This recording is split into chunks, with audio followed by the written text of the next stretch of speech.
i-invest mo yung yung lakas mo, oras mo, yung hilig mo, yun. Yung pera mong konting na itatabi.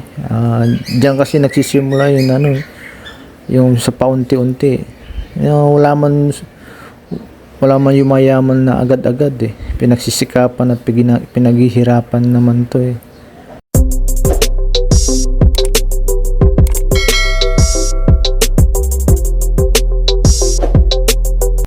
Good morning guys!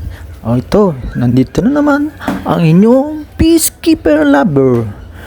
Magbubulati tayo ang superworm.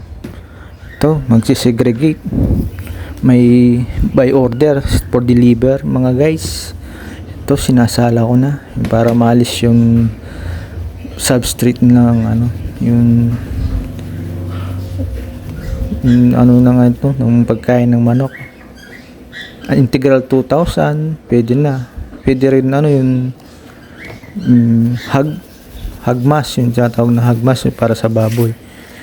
Pwede rin yung pang yung oatmeal, yun kung may pera kayo, yung afford yung bumili. Ito mga guys, sinesegregate ko na para pagdating sa customer, wala nang dumi, hindi na masyadong na lang, ipapakain na lang nila. Dapat malinis ka sa customer. Customer first.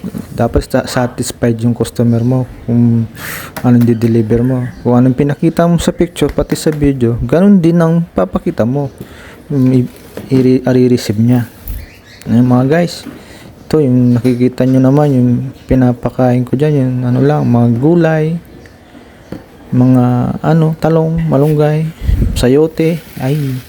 Ay sus, yung sayote ngayon ang mamahal, doble triple na mahal. Kaya muna ako ng talong, yun, talbos kamote. Kapag may tira-tira, napapadaan ako sa palengke, namumulot ako guys.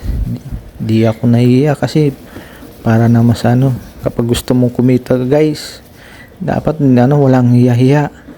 Kapag gusto mong umasenso ka, kahit susubukin mo lahat. Ito mga guys, yung superworm, malit lang ito guys na last batch ko na ito kasi paubos na, kasi dami na rin umorder. May pinapalaki ako for para mangitlog yung mga maging na sila, yung ipis na itim, para manganak na naman sila ulit.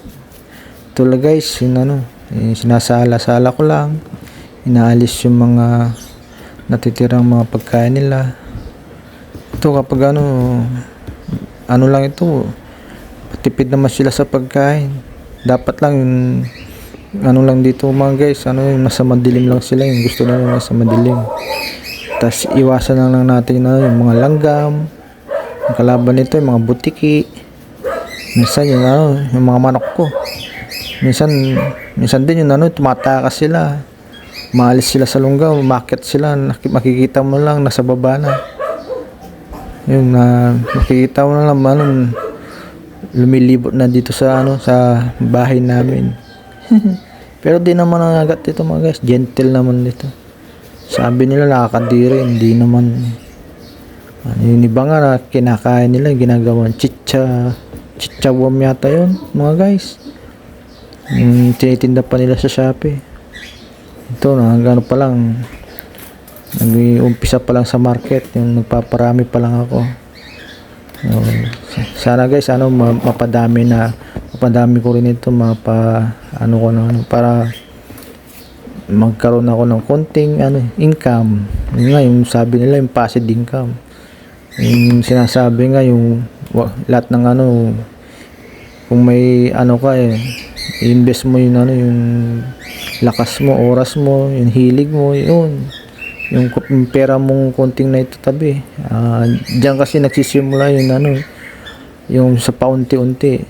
Wala man yumayaman na agad-agad eh. Pinagsisikapan at pinaghihirapan naman to eh. Wag ka lang wag ka lang mapili, matyaga ka lang.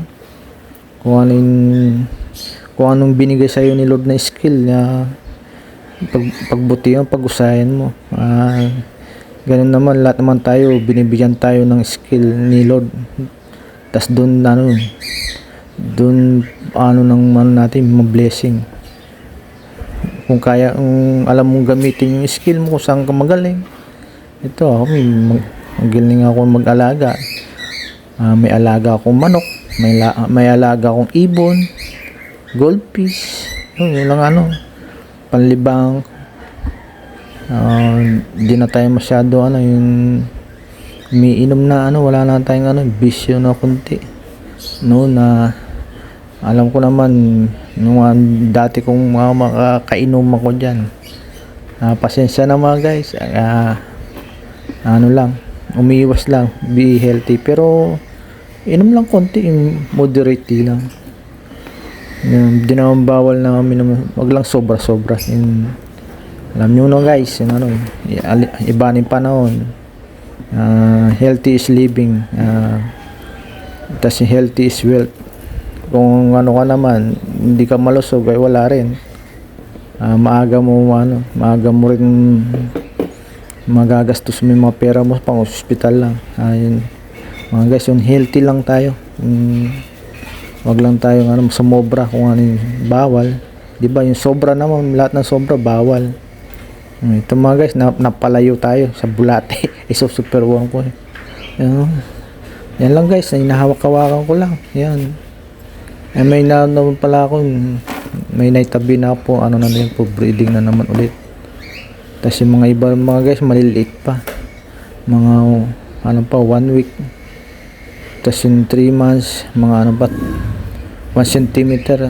Yung 2 to 3 days mga guys, makikita nyo sa ilalim ng substrate, makikita nyo mga maliliit. Hindi mo makikita sa mata. Unti-unti na lumalaki, nabibigla ka lang, dumadami na sila. Sandali lang itong alagaan mga guys. Yan ito nga, bibilangin ko na ito pa isa-isa. Tapos dadagdagan ko na lang. Ito pala yung order si ayaw pabanggit si Sir sa palit. Maraming thank you sa tiwala at sa mga suki ko na dyan. Didili lang tayo mga siguro last batch ko na kasi ito naubusan tayo ng supply guys. Basta inform ko kayo guys, mga chat na lang kung marami na. Yan. Naman talaga yung paubos, ang dami nag-aalaga na kapakain ng mga exotic na pet. Yung isa nga yung alaga niya 7,000 yung niya pati yung dragon yata yun, pati yung tarantula, pati yung mga fish pwede dito, yung koi, yung mga arwana, yung mga pare ko, pati si mare ko, shoutout pala si mga mare ko maganda, pati si pare ko yung unang ko yun, daming kinuha. Thank you naman kay Lord kahit napapano napapaubos natin, tiyaga-tiyaga lang. Kaya naman kapag may tiyaga, may nilaga. Huwag tayo mawawala ng pag-asa. Tuloy-tuloy lang mga guys. Kung anin naumpisan mo, tapusin natin mga guys. Kung anong meron tayo ngayon na pagsikapan natin umunlad, focus lang tayo. Focus lang tayo sa bulate. Ay super warm pala. Nakakadiri lang sa iba, pero may pumapasok na konting pera lang mga guys. Di naman kalakihan, di ba? Unti-unti dun lumalaki.